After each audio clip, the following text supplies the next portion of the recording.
Hollywood's golden age shimmered with charm, but behind the gowns and glamour hid a cruel truth. Some of its brightest stars were branded as fools, mocked, underestimated, and boxed into stereotypes. These women weren't dumb. They were victims of a system that feared their brilliance. Here are 25 actresses Hollywood dismissed as too dumb to believe, and the painful, tragic, and shocking truths behind the label. 1. Marilyn Monroe. She was the ultimate blonde bombshell. Marilyn Monroe lit up the screen with her dazzling smile and breathy innocence in hits like Some Like It Hot and The 7-Year Itch. But behind the sparkle was a woman who couldn't escape the dumb blonde image Hollywood carved into her soul. Despite studying with Lee Strasberg, reading philosophy, and even founding her own production company, the world saw her as scatterbrained. Sir Laurence Olivier called her mentally weak, and the press latched onto her anxiety, lateness, and insecurity as proof of her lack of intelligence. Her tragic death at 36 froze her in time as a broken beauty, misunderstood, exploited, and betrayed. Monroe wasn't dumb. She was drowning in a male-dominated world that never let her grow. Her brilliance was buried under false eyelashes and whispered jokes. And though she remains iconic, the tragedy is that the real Marilyn, the woman hungry to be taken seriously, was never truly seen. 2. Jayne Mansfield. Jayne Mansfield made being dumb look like an art form. With a baby voice, explosive curves, and a PR team that orchestrated wardrobe malfunctions like clockwork, she became known as the working man's Monroe. But behind that giggle and wiggle was a multilingual woman with an IQ reportedly higher than Einstein's. She spoke 5 languages and studied dramatic arts, but her bombshell image was too profitable to abandon. In films like The Girl Can't Help It, she dazzled, but critics refused to believe the woman behind the act had substance. Hollywood hired her to play a fool, and that's how she was remembered. Her attempt to transition into serious acting failed, and her fame faded fast. When her life was cut short in a horrific car crash at 34, the headlines focused on her body, not her mind. Jayne's legacy is tangled in contradiction, a woman far smarter than anyone ever let her be. She wasn't dumb. She was stuck in a joke that paid the bills, but stole her dignity. 3. Judy Holiday. Judy Holiday's portrayal of ditzy blonde Billie Dawn in Born Yesterday won her an Oscar and locked her in a box she never escaped. The role was so convincing, the public genuinely believed she was that naive. But Judy had an IQ of 172. She spoke multiple languages, loved classical music, and outwitted senators during a Red Scare investigation by pretending to be her airheaded screen persona. In private, she was brilliant and politically aware. But studios were uncomfortable with a smart woman who played dumb too well. Her intelligence threatened the illusion Hollywood was selling. And so, the same system that rewarded her genius performance punished her with typecasting. She moved toward theater and music, her film career quietly fading. Judy died of cancer at 43, her promise unfulfilled. She was never dumb, but her tragedy lies in the fact that she had to hide her mind to survive in Hollywood, and it cost her everything. 4. Barbara Payton. Barbara Payton burned bright and crashed just as fast. Her film debut in Kiss Tomorrow Goodbye hinted at serious talent, but Hollywood never forgave her for the chaos of her personal life. She was labeled unstable, scandalous, and above all, stupid. Public love triangles, violent affairs, and addiction made her tabloid gold. Studios didn't see a troubled woman in need of help. They saw a reckless blonde who couldn't handle fame. She knew she was spiraling. Her haunting memoir, I Am Not Ashamed, revealed a woman aware of her downfall, but too broken to stop it. Hollywood laughed, called her a dumb broad who wasted her chances. But Barbara wasn't clueless. She was crushed by a system that judged women harshly and forgave men quickly. Her death in poverty at 39 turned her into a cautionary tale. Not of stupidity, but of vulnerability weaponized by a ruthless industry. 5. Mamie Van Doren.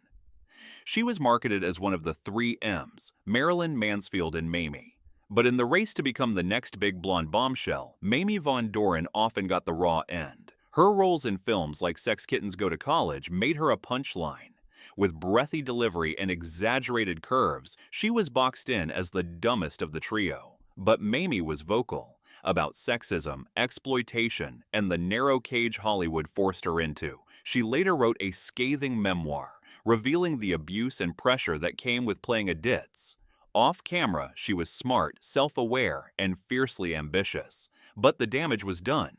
Critics called her a Monroe knockoff, cheaper and dimmer, even when she tried stage work and serious roles. Her image followed her like a curse. Mamie wasn't dumb.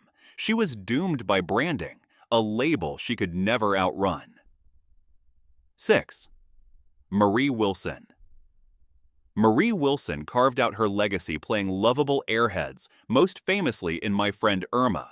With her wide eyes and confused charm, she became synonymous with the dizzy blonde trope.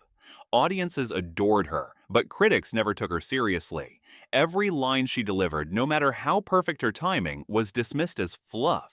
She wasn't allowed to grow beyond Irma Peterson. Despite appearing in major films like Satan Met a Lady, she was offered the same breathy, clueless roles again and again. But off-screen, Marie was nothing like the characters she played. She was meticulous, disciplined, and devoted to her craft. She supported the troops during World War II, maintained a deep Catholic faith, and was known for her quiet intelligence. Still, the media portrayed her as an empty-headed beauty, and that image stuck. Marie once joked, "Serious acting makes my head hurt," a line that haunted her legacy. When Hollywood moved on from bubbly blondes, her career faded fast. She died young at 56, remembered more for her comedic timing than her depth. Marie Wilson wasn't dumb. She just played dumb so well that no one bothered to look beyond the giggle. 7. Judy Canova. Judy Canova was the hillbilly clown princess of early Hollywood. With her heavy southern drawl, exaggerated smile, and slapstick style, she dominated radio and film comedies. From Sis Hopkins to Sleepy Time Gal, she leaned hard into the rural simpleton image. Audiences howled with laughter, but the critics wrote her off as lowbrow and one-note. She was typecast as a pie-throwing, banjo-strumming fool, and no one believed she had the range to do anything else. But Judy was far from simple. She created her brand with intention, managed her own business affairs, and ran a successful radio show for years.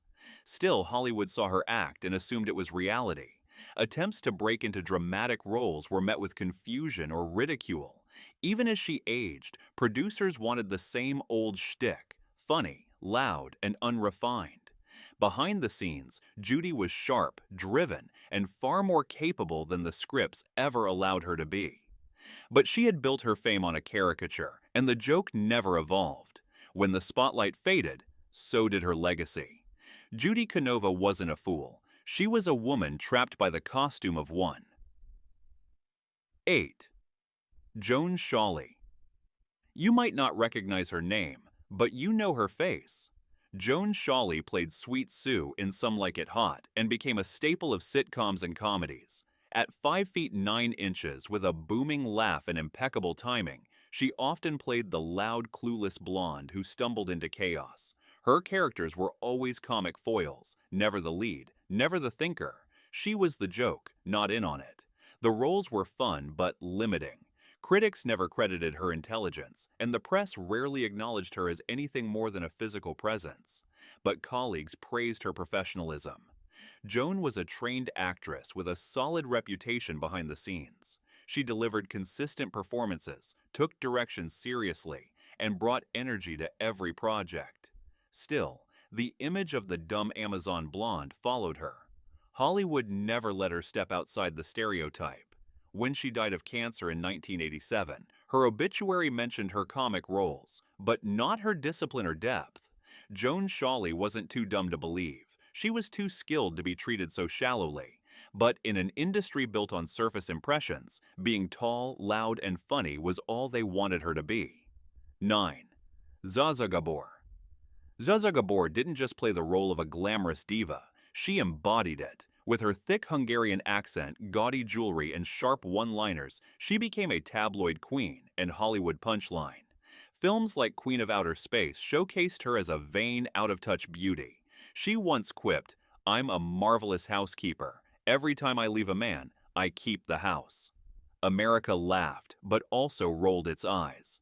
She was labeled superficial, silly, and impossibly shallow. Yet Zsa Zsa was anything but foolish. She was media savvy, financially smart, and understood celebrity as performance art. She used her marriages, scandals, and talk show antics to stay relevant. Behind the scenes, she knew how to play the game. But the price of that performance was steep. No one took her acting seriously. She wasn't offered roles of depth, just variations of herself. Even as she aged, producers only wanted her as background glitz. Zsa Zsa Gabor wasn't dumb. She was strategic. But in an industry that equated beauty with emptiness, she played into the stereotype too well. Her intelligence became invisible behind diamonds and laughs, and Hollywood never forgave her for turning herself into her own greatest joke. 10. Beverly Michaels. Beverly Michaels specialized in playing the bad blonde, the scheming seductress with more curves than brains. In noir films like Pickup and Wicked Woman, she delivered performances laced with attitude and sleaze. She played women who used sex as power, but had no plan beyond manipulation. Critics laughed her off as wooden, and directors called her difficult. But Beverly wasn't trying to be dumb. She was working within a genre that demanded its women be oversexed and underintelligent. She leaned into the role with gusto, creating characters that were campy, brash, and unapologetically bold. Her exaggerated delivery made her memorable, but it also made her an easy target for ridicule.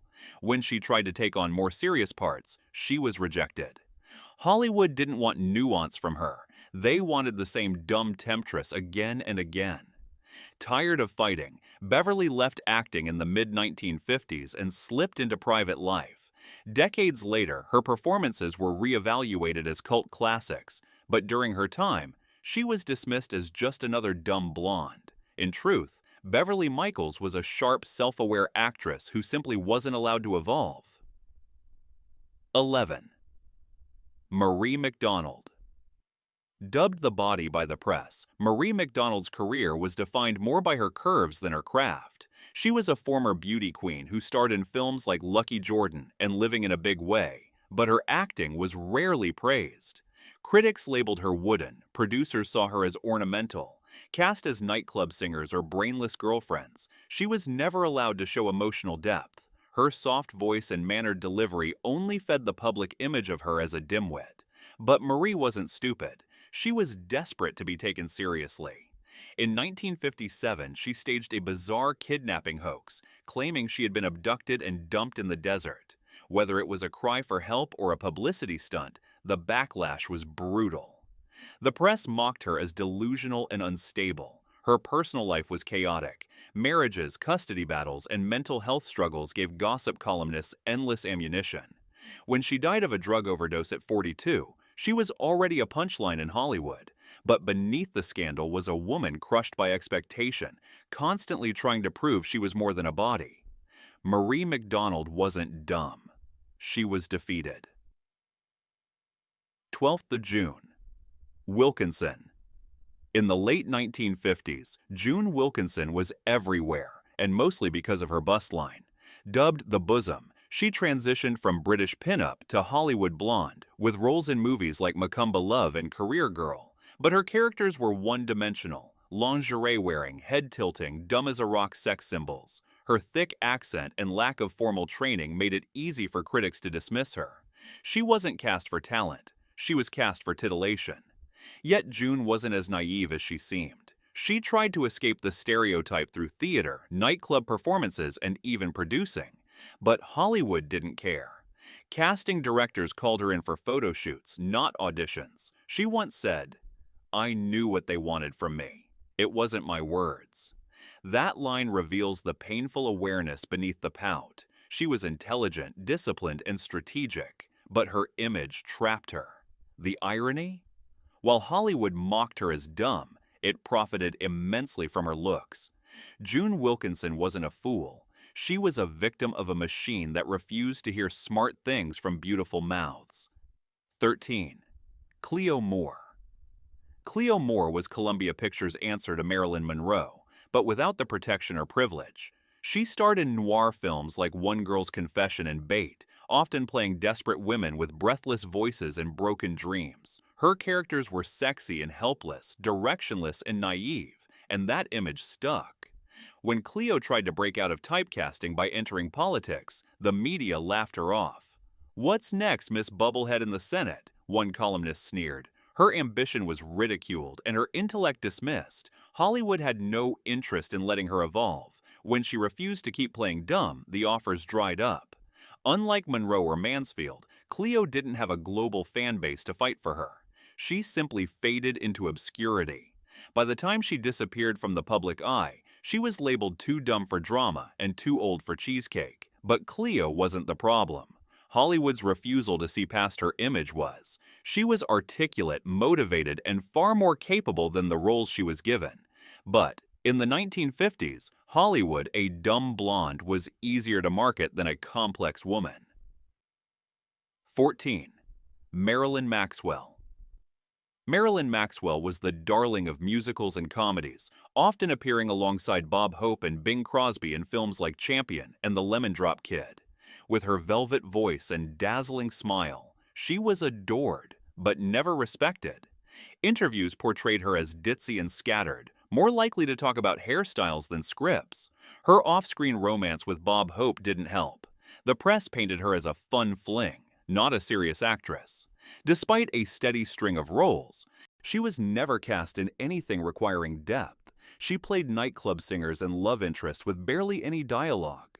Her public image became one of cheerful emptiness, easy on the eyes, light on the brain. In reality, she was a thoughtful, grounded woman. She cared deeply about her family and tried to protect her son from the industry's toxicity.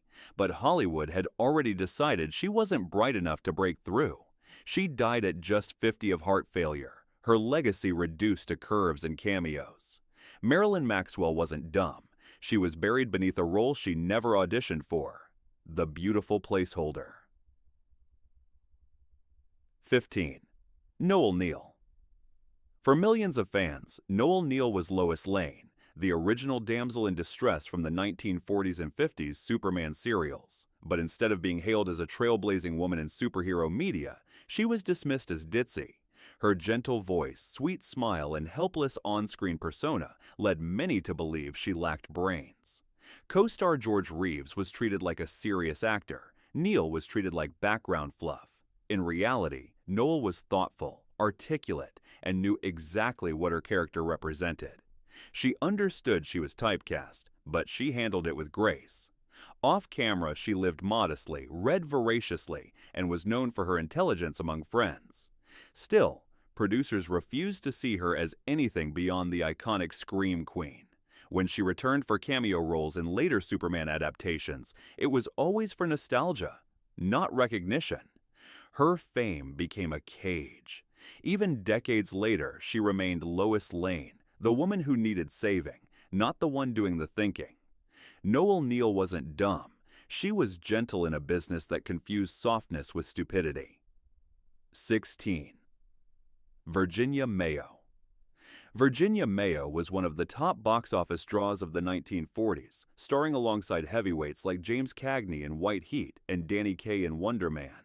Yet, despite her beauty and success, Hollywood never considered her a serious actress. She was often cast as the decorative girlfriend, the forgettable wife, or the clueless singer. Her charm was undeniable, but her roles were one-dimensional, designed for sparkle, not substance. Critics labeled her adorable but dim, and the press rarely asked her about anything deeper than lipstick. In interviews, she was steered away from serious topics, treated more like a prop than a performer. But Virginia was aware of the limits placed on her. "I had the looks, not the lines," she once said, acknowledging how the studio system locked her into fluff. Off-screen, she was sharp, thoughtful, and deeply aware of her own branding. She wanted more, but the industry saw her as a safe bet, not a risk worth developing. Virginia Mayo wasn't dumb. She was underestimated by a system that didn't believe beauty and brains could coexist and refused to write roles that proved otherwise. 17. Alice Faye. Alice Faye had one of the most iconic voices in musical cinema, and starred in hits like Hello Frisco, Hello and Alexander's Ragtime Band. Her image was that of the sweet, slow-talking girl next door, soft-spoken, gentle, and seemingly naive. Critics often mistook her understated performances for a lack of acting skill. Her serene presence on screen led many to assume she was more singer than thinker. But Alice was anything but clueless. When studio head Daryl F. Zanuck began favoring Linda Darnell and slashed Alice's screen time, she did the unthinkable. She walked away from 20th Century Fox at the peak of her career. It was a bold, calculated move that no dumb blonde would ever dare make. She chose her family over fame and never looked back. Later in life, she reflected, "You can't fight the system forever." She didn't try, but that choice allowed the myth of her dumbness to endure. Hollywood forgot her depth and remembered only the quiet smile. Alice Faye's story is a cautionary tale of how being graceful and measured was seen as simple-minded. But the truth? She outsmarted the entire game. 18. Vera-Ellen. Vera-Ellen was the silent force behind some of Hollywood's most iconic dance numbers. Her work in White Christmas, On the Town, and The Belle of New York showcased her unparalleled skill. Her footwork was flawless, her movements effortless, but her voice, almost non-existent on screen. Unlike Fred Astaire or Gene Kelly, who received praise for their genius, Vera-Ellen was often treated like an elegant mannequin. She rarely had lines, and when she did, they were soft and forgettable. Audiences admired her grace but questioned her depth. She gave few interviews and avoided controversy, which only deepened the perception that she lacked personality or intellect. In truth, Vera-Ellen was battling a severe eating disorder and deep personal trauma. Her quiet nature wasn't stupidity, it was survival. She was introspective, disciplined, and private in an industry that demanded constant exposure. When musicals fell out of fashion, so did she. No one imagined her in a speaking role, only as the delicate dancer with nothing to say. Vera-Ellen wasn't dumb. She was a quiet genius in a town that only noticed those who shouted, and in the silence, her brilliance was missed. 19th Dagmar. Before late-night television had its superstars, there was Dagmar. With her wide eyes, platinum hair, and deliberate blank stares, she became a sensation on Broadway Open House, the precursor to The Tonight Show. She played a buxom blonde who delivered absurd answers with deadpan charm, and America loved it. But that love came with a cost. No one believed she was acting. Audiences assumed she was really that slow. In reality, Dagmar crafted her persona with incredible precision. She knew exactly what she was doing, and it worked. She became one of the first TV personalities to parlay sex appeal into sustained fame. But once you play dumb, the industry expects you to stay that way. Dagmar longed to transition into serious roles, maybe even Broadway musicals. But no one would let her.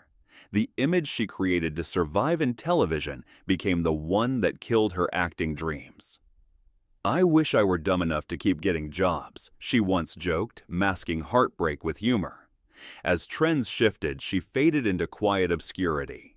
Dagmar wasn't dumb. She was brilliant at branding, but Hollywood never gave her a second chance to show what else she could be. 20th. Joi Lansing. Joi Lansing was the quintessential 1950s beauty, blonde, buxom, and beaming. With bit parts in Touch of Evil, The Beverly Hillbillies, and other shows, she was cast again and again as the pretty ornament. Her roles were written with two traits: beautiful and clueless. She was never the lead, never the thinker, just a gorgeous distraction in a man's world. Off-screen, Joi took her work seriously. She trained in acting, voice, and drama, hoping for something more than lingerie-clad walk-ons. But Hollywood didn't care about her talent. She was compared constantly to Marilyn Monroe and Mamie Van Doren, and unfairly deemed the dumbest of the trio. Her intelligence, discipline, and aspirations were ignored. Even when she moved to the stage and took on dramatic parts, no one paid attention. She had been typecast, and the label stuck like glue. Behind the scenes, Joi was frustrated, even angry at the industry that reduced her to a joke. She died tragically of breast cancer at 43, mostly forgotten. Her legacy is proof of how quickly Hollywood throws away women it refuses to understand. Joi Lansing wasn't dumb, she was silenced. 21st Lili St. Sear Lili St. Sear wasn't a Hollywood actress in the traditional sense. She was a burlesque queen turned B-movie star. Films like Son of Sinbad and French Peep Show cast her as the ultimate temptress, sultry, slow-speaking, and impossibly adorned in feathers and sequins. She became shorthand for dumb beauty, sexy, shallow, and forgettable. But that was only half the truth. Behind the performance was a shrewd businesswoman. Lili designed her own costumes, choreographed elaborate routines, and managed her image with strategic precision. She knew exactly what audiences and producers wanted, and she gave it to them with a wink. But that savvy never translated into serious acting opportunities. The press called her a joke, and Hollywood never let her grow beyond the caricature. She wanted to act, to evolve, but the system only saw glitter, not grit.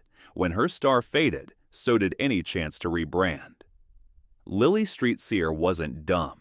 She was a master illusionist in an industry that didn't care who she really was beneath the rhinestones. 22nd. Judy Tyler. Judy Tyler's career was tragically brief, but she left an indelible mark, especially as Elvis Presley's love interest in Jailhouse Rock. With her sparkling smile and soft-spoken sweetness, she was the ideal screen ingenue. But critics questioned her depth, and the industry quickly began viewing her as another pretty face with limited range. What few knew was that Judy had a strong background in stage performance and a deep commitment to her craft. She wasn't just a contract starlet, she was serious about acting. In interviews, she came off as thoughtful and articulate, but that image clashed with the demure roles she was offered. Just as her career was beginning to bloom, she was killed in a tragic car accident at just 24. Because of her limited filmography, many dismissed her legacy as minor. But had she lived, it's clear she had the range to challenge the dumb beauty narrative. Judy Tyler wasn't given the chance to defy the stereotype, but she also never fit it. Her tragedy lies in a promising voice silenced too soon, and a legacy haunted by a label she never earned. Carol Omart. Carol Omart was once heralded as the next big thing, a blonde beauty poised to rival Marilyn Monroe. With a haunting presence in House on Haunted Hill and smoldering appearances in noir films, she had the looks and the voice of a star. But the roles she received? Always the schemer, the gold digger, or the dangerously dumb blonde.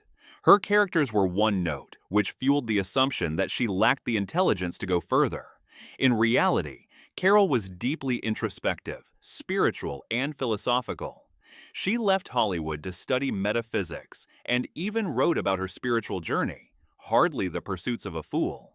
Yet, the press never updated the public perception. She was remembered as a second-tier Monroe, another beautiful woman who didn't quite make it. But Carol made conscious choices to step away from roles that demeaned her. She wasn't dumb. She was disillusioned with the game, and she walked away before it could break her completely. In doing so, she proved her mind was sharper than Hollywood ever gave her credit for. 24. Joi Lansing. While often confused or lumped in with others, Joi Lansing's story is unique. Her striking looks landed her a contract at MGM, and she quickly became a fixture in 1950s and 60s pop culture. Roles in The Beverly Hillbillies and Touch of Evil presented her as the classic blonde bombshell, decorative and ditzy. But Joi was trying hard to be more. She trained in vocal performance and acting, hoping to break away from the dumb blonde mold. Unfortunately, the studio system had already made up its mind. She was typecast so early that no amount of talent or determination could change her fate. Even as she delivered strong performances, critics barely noticed. Her efforts to transition into more serious work were dismissed, and her aspirations smothered. Joi died of cancer at 43, mostly forgotten by the time of her death. Hollywood had reduced her to a caricature, and no one looked deeper. But those who knew her spoke of her kindness, intelligence, and fierce work ethic. Joi Lansing wasn't too dumb to believe. She was too smart to be seen. 25th. Thelma Todd. Thelma Todd was known for her comedic timing in films with the Marx Brothers and Laurel and Hardy. Nicknamed the Ice Cream Blonde, she often played glamorous but clueless characters, the kind of roles that made audiences laugh but never think twice. Yet behind the playful smile was a savvy businesswoman. She owned and managed a successful restaurant, hosted some of Hollywood's most elite, and even considered producing. But her image remained that of a daffy blonde. Studios didn't want her to be serious, and the press never acknowledged her ambition. Her tragic death in 1935, found in her car under mysterious circumstances, only intensified the myth of the beautiful fool. Though her death was ruled accidental carbon monoxide poisoning, rumors swirled about suicide or foul play. The media focused on scandal, not legacy. Forgotten was her sharp wit, her business acumen, and her desire to be taken seriously in a man's industry. Thelma Todd was no joke, but Hollywood turned her into one anyway. They called them dumb blondes, but what they really feared was their brilliance wrapped in beauty. These 25 actresses weren't fools. They were artists, thinkers, survivors. Hollywood boxed them in, silenced their voices, and sold the stereotype. But now, we remember them not for their image, but for the minds they weren't allowed to show.